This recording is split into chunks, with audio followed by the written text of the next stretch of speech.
Hello, welcome to this new tooltip about markup. Here I will explain how you can apply markup in your translation as you work, and which one is the method that I recommend of all the possible ones.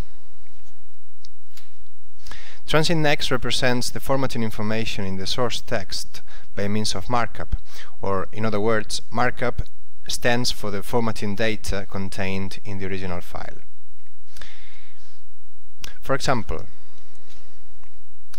if a string is assigned the markup B as airplane here,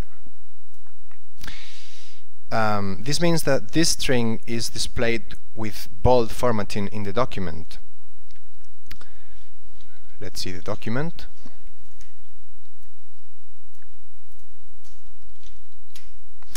Markup may also be text formatted in italics, a footnote, a hyperlink, an image.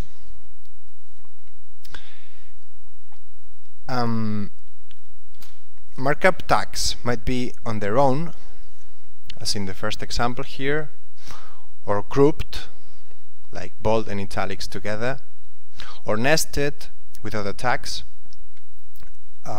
like embedded, or one tag in one language might correspond to two tags in the other language, as here in this example. Or some tags don't affect text, as point markup, as when you have an image inserted. And some markup may also contain text which must be translated, as for example text which should be displayed in HTML files in the place of an image file, or the title of a link, as in this example here. Help. This is the title attribute of the tag. In section 6.5.2, working with markup IDs of the Transit Next user guide in page 232, you can find more information about what types of markup exist and how to use them. Okay. Formatting information, and therefore markup, needs to be reproduced or maintained in the target language so that equivalence is preserved, and so that when exporting the translated document, the corresponding formatting information is recreated in the translation. Transit Next can represent markup in numerical form using so-called markup IDs, which right now you can't see because they are disabled. These markup IDs have two main functions. Firstly, they contribute to having a clear overview, as some tags may be very long and cumbersome.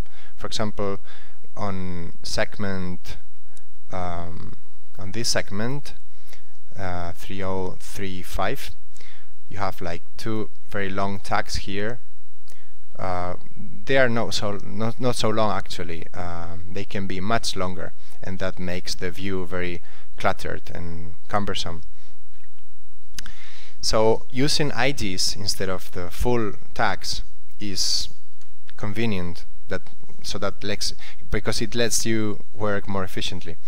Secondly, the second function of markup IDs is that they link the source language markup in the corresponding strings to the corresponding strings in the target language.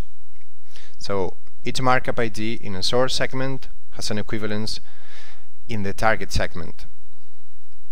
So for example, now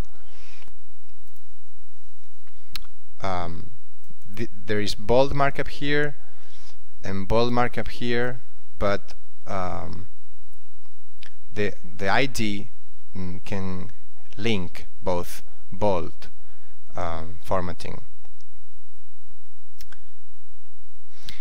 One more thing about the IDs is that they are enumerated within paragraphs. That is, every time a new paragraph begins, the ID counter is restarted. So for example, you can see here, let's activate the markup IDs now. You can see here markup 1, markup 2, markup 3.